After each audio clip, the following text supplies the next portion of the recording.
Neçə gündür İranda ixtişaşlar, etiraz aksiyaları, üsyanlar gedir və artıq bildiyiniz kimi bugün verilən məlumatlara görə Abdanan şəhəri nümayişçilərin nəzarətinə götürülüb.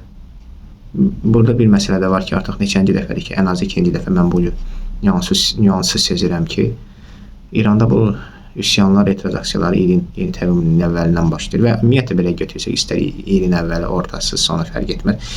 İranda bu artıq ənənəyə çevirir, bu ixtişaşlar, siyasi etirazlar və hər etirazda da düzdür, hakim rejim bunun qarşısını alsa da, sonunda hər etirazda da hakim rejim zəifləyir. Ümumiyyətlə bu belədir, bir hakimiyyət dövründəki ixtişaşlar davamiyyətlə gedir, istər-istəməz bu həmin o hakimiyyətin zəiflənməyinə gətirib çıxarır və düzdür, ola bilsin ömrünü uzadır, amma zəifləyir və sonunda da ömrünə son gəlməyi biz bunu tarixdən də görə bilərik, müxtəlif nümunələr də göstərə bilərik, ötən əsrdən də, orta əsrlərdən də, indi son illəri baş verən hadisələrdən və s. Mən bir onu deyə bilərəm ki, İran bu ixtişaşlar zamanı bir dənə bir yenilik gördük. Xamneyi çıxışında etiraf etdi ki, bəli, etirazçıların bəzi etirazları var, istəkləri və bunlarla biz danışmalıyıq. Düzdür, sonra deyir ki, danışmaq istəməyənlərlə də bunun qarşısı alınmalıdır və s. Amma etiraf elədi ki, Xamneyi, yəni bu etirazçılarla danışmaq lazım. Əvvəllər ümumiyyətlə ki, onu da etiraf etmirdi. Bu bir daha İrandakı hakim siyasi quruluşun zəiflədiyini, yavaş-yavaş gerilədiyini göstərir. Artıq hicab məsələsində bilirsiniz ki, İran artıq simvolik bir məsələyə çevrilib hicab. Düzdür, mən bunu heç də müsbət qarşılamıram və insanın inkişafını onun geyimi ilə ölçümlə onu cahili hesab edirəm. Amma indi bu bilirsiniz, klerikal hakimiyyətdir İranda və bu məsələ strateji məsələləri vardır.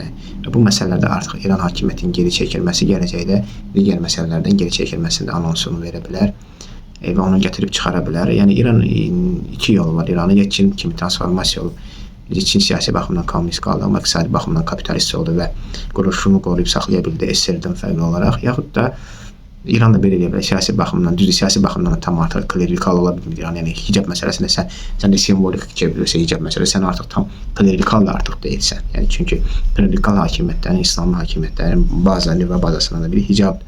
Yəni artıq bundan da geri çəkilsə, sən artıq həmən o siyasi klerikallığı da qoruyub saxlaya bilmirsən. Üstəlik də iqtisadi baxımdan transformasiya olması. Düzdür, İranda iqtisadiyyat zaten kapitalist olub. Sadəcə olaraq bu sanksiyalarla və s. iqtisadiyyat İranda çox çətin bir vəziyyətə çevrilib. Amma nüvə məsələsində və digər məsələsində, İsrail məsələsində, İsraili tanımaq məsələsində, Fələstin məsələsində və digər məsələlərdə İran geri çəkilsə, artıq iqtisadiyyat baxımından da bir nəfəslik ala bilər.